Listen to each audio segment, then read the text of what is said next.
Hi, എല്ലാവർക്കും നന്ദസ് ടാങ്കി ട്യൂബിലേക്ക് സ്വാഗതം. അപ്പോൾ ഇന്ന് നമ്മൾ ഉണ്ടാക്കുന്നത് നിങ്ങൾ തമ്മനയിൽ കണ്ട പോലെ തന്നെ മീനില്ലാതെ ഒരു മീൻപീരയാണ്. വെജിറ്റേറിയൻസിനൊക്കെ കഴിക്കാൻ പറ്റിയ മീൻപീര പോലെ ഒരു കറി.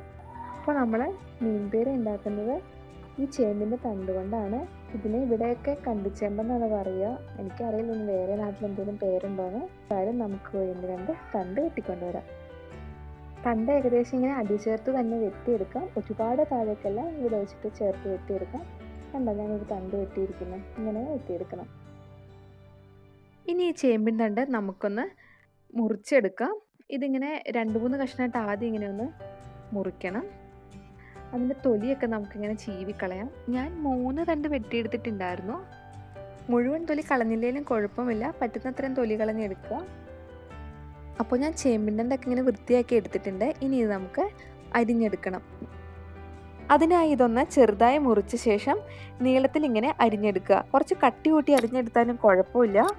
ചേമ്പിൻ തണ്ടിൻ്റെ അകമൊക്കെ കണ്ടത് ഇങ്ങനെയാണ് ഇരിക്കുന്നത്. അതുകൊണ്ട് തന്നെ ഇത് വെന്ത് വന്നു കഴിയുമ്പോൾ വളരെ തിന്നായിട്ട് വന്നോളും.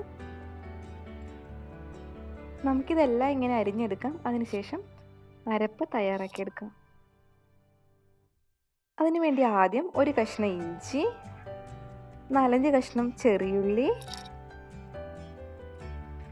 4-5 കഷ്ണം വെളുത്തുള്ളി, ഒരു തണ്ട് കറിവേപ്പില. ആദ്യം ഇതെല്ലാം കൂടെ ഒന്ന് ചതച്ചെടുക്കാം. അതിനുശേഷം നമുക്ക് തേങ്ങയിട്ട് അരയ്ക്കാം. 2 പച്ചമുളക് കൂടെ ഇടാം. ഇനി തേങ്ങ ചേർത്ത് കൊടുത്തൊന്ന് അരച്ചെടുക്കണം. തേങ്ങ ഏകദേശം 1 കപ്പ് എടുത്തിട്ടുണ്ട്. 1/4 ടീസ്പൂൺ മഞ്ഞൾപ്പൊടി കൂടെ ചേർത്ത് ഇതൊന്ന് അരച്ചെടുക്കാം. അവിയലിൻ്റെയൊക്കെ പാകത്തിന് അരച്ചെടുത്താൽ മതി. അപ്പോൾ ഇനി നമ്മുടെ മീനില്ലാത്ത മീൻപീര എങ്ങനെയാണ് ഉണ്ടാക്കിയെടുക്കുന്നതെന്ന് നോക്കാം. അതിന് വേണ്ടി ഒരു പാൻ അടുപ്പത്ത് വെച്ച് ഒരു 1.5 ടേബിൾ സ്പൂൺ വെളിച്ചെണ്ണ ഒഴിച്ചു കൊടുത്തിട്ടുണ്ട്. ഇനി അതിലേക്ക് അരിഞ്ഞു വച്ചിരിക്കുന്ന ഇഞ്ചി ചേർത്ത് കൊടുക്കാം. ഇഞ്ചി ഏകദേശം ഒരു 1.5 ടീസ്പൂണാണ് എടുത്തിട്ടുള്ളത്. ഇനി വെളുത്തുള്ളി 5-6 അല്ലി എടുത്തിട്ടുണ്ട്. ഇനി സവാളയുടെ പകുതി എടുക്കാം, ഒരു ചെറിയ സവാളയുടെ. പിന്നെ പച്ചമുളക് 2 എണ്ണം. ഇനി ഇതെല്ലാം കൂടി വഴറ്റിയെടുക്കണം. പിന്നെ ഒരു തണ്ട് കറിവേപ്പില കൂടെ ഇട്ട് കൊടുക്കണം. ഇനി 2 കഷ്ണം കുടമ്പുള്ളി ചതച്ചതുകൂടെ ചേർത്ത് കൊടുക്കാം. ഇനി ഇതെല്ലാം കൂടി ഒന്ന് വഴറ്റിയെടുക്കാം.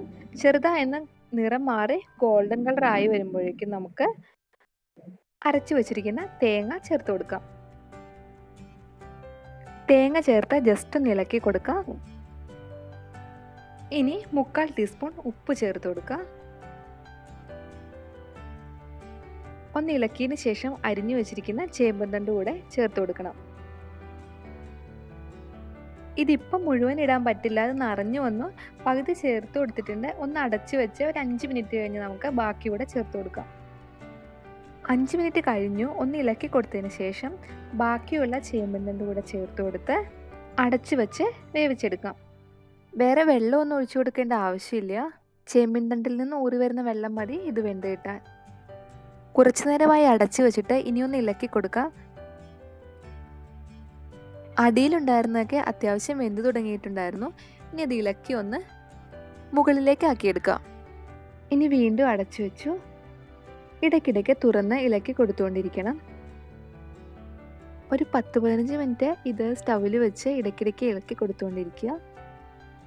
ഇപ്പോൾ ഇത് ഏകദേശം ആയിട്ടുണ്ട്. വെള്ളം അധികം ഉണ്ടെങ്കിൽ നമുക്ക് വെള്ളം വറ്റിച്ചെടുക്കാം. ഉപ്പോ പുളിയോ കുറവുണ്ടെങ്കിൽ ഇപ്പോൾ ഉപ്പും പുളിയും ചേർത്തെടുക്കാം. അങ്ങനെ നമ്മുടെ മീനില്ലാത്ത മീൻപീര റെഡി ആയിട്ടുണ്ട്. സാധാരണ ചേമ്പിൻ തണ്ട് കറിയുടെ ഒന്നും ടേസ്റ്റ് അല്ല, ശരിക്കും മീൻപീരയുടെയൊക്കെ പോലുള്ള ടേസ്റ്റാണിതിന്. എല്ലാവരും ട്രൈ ചെയ്ത് നോക്കണം. ഇഷ്ടമാവുകയാണെങ്കിൽ ലൈക്ക് ചെയ്യാനും ഷെയർ ചെയ്യാനും സബ്സ്ക്രൈബ് ചെയ്യാനും മറക്കരുത്. Thank you for watching.